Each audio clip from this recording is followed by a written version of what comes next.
કિંજલ ગાંધીનગરથી જોડાયેલા છે। કિંજલ પાસેથી વિગતો મેળવી લે પહેલા। કિંજલ,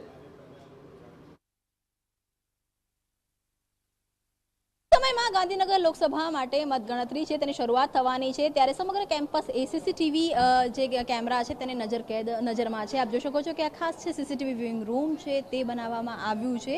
મતગણતરી છે તેની શરૂઆત 8 વાગ્યાથી શરૂ થશે। શરૂઆત બેલેટ પેપર ના જે કાઉન્ટિંગ છે તે થશે અને ત્યારબાદ જે અલગ અલગ વિધાનસભા છે, વિધાનસભામાં રાઉન્ડ વાઇઝ જે મતગણતરી છે તે થવાની છે। ત્યારે ખાસ સીસીટીવી રૂમ બનાવવામાં આવ્યું છે કે જેની અંદર વર્તમાન કઈ પરિસ્થિતિ છે, અત્યારે કયા જે સેન્ટર ઉપર શું કામગીરી ચાલી રહી છે, શું ચહેલ પહેલ ચાલી રહી છે તેની સીધી નજર છે તે રાખવામાં આવી રહી છે।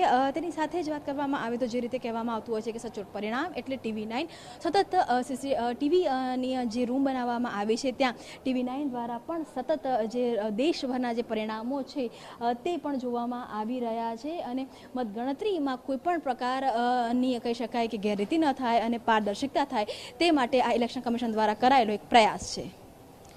કેમેરામેન નવની સાથે કિંજલ મિશ્રા, TV9 ગાંધીનગર।